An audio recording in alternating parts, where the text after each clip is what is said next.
I've noticed with a couple of conversations I had that some people are unaware of some of the things that you can do inside of a sketch. So what I want to do here is introduce Sketchy SolidWorks tips.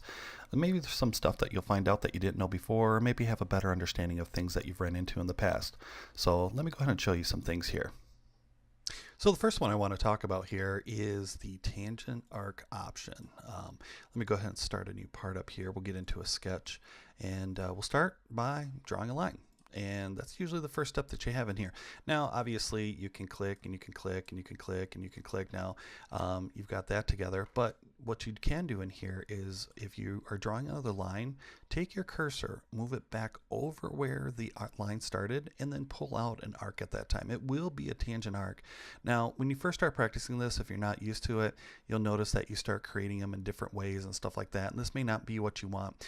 Try real hard not to hit that escape key or cancel out. You haven't messed up at this point. Until you click your button, nothing is set in stone. So I'm going to go ahead and start back over this point, pull it out in the right thing, and you notice that every time I restarted, I'm just moving back to where that arc started out. So no button clicks necessary, just remember that. So we can continue to go on. We can even stack arcs together as well too. So I can go through and keep on creating tangent arc after tangent arc. The last one we have here is the sphere creation. It's one of the things that I always like kind of getting into because you see people draw a line, draw a circle, do trim, or they're a little fancy and they do the whole arc creation. But really, if you need to draw an arc or a sphere, just simply draw a line, do the tangent arc over, and then put your size on whatever it may be. Once you do that, you can go ahead and revolve that.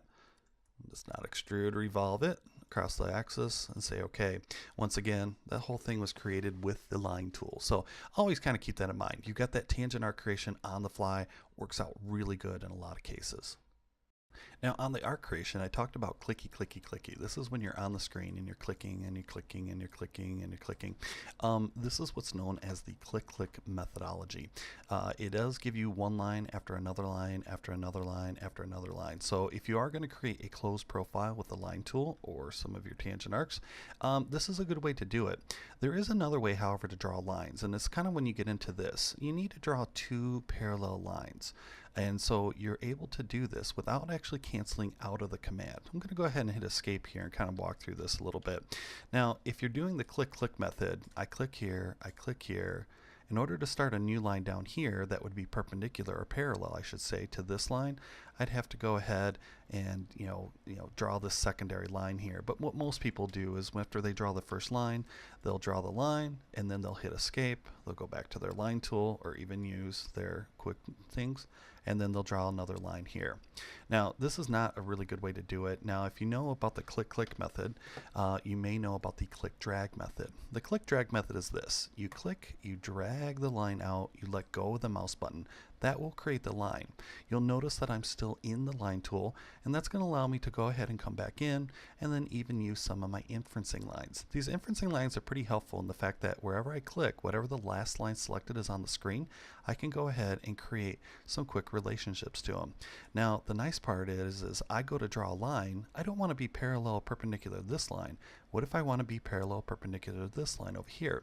In order to do that, with the button still down, if I hover over, you'll see that these inferencing lines have realigned themselves. If I go ahead and make that parallel at that time, we'll see that by changing this angle over here, let's see if we can get it changed.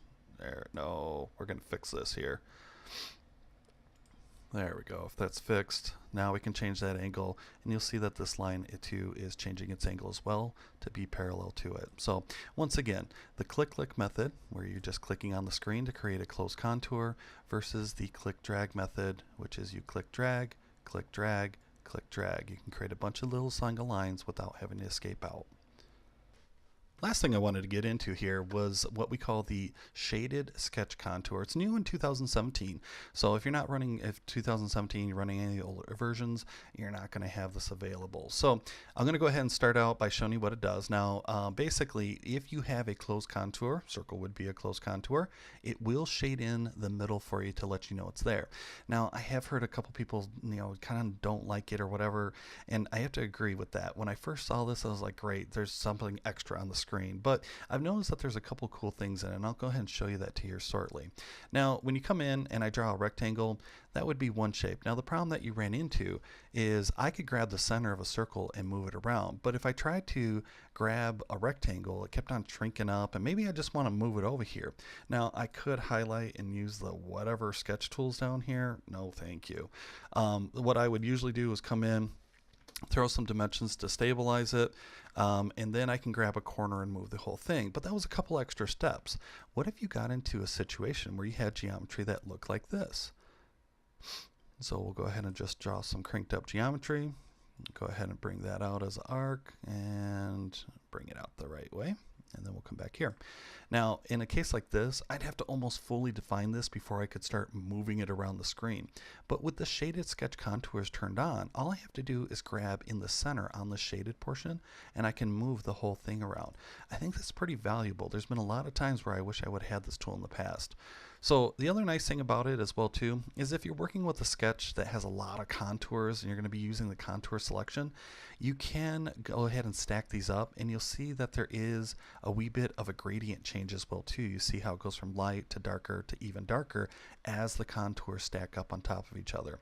Once again, not maybe so useful for creation, but definitely useful to see exactly what's going on. If you got a really dark color on there and you can't figure out what's going on, chances are you might have some lines stacked on top of each other. Anyway, I just wanted to kind of share that with you in case you hadn't seen it. I think it's kind of useful. I'm still trying to figure out how to incorporate it in my daily life, but we'll kind of go from there. Thank you very much for watching, and hope to see you guys soon. Thanks. Bye-bye.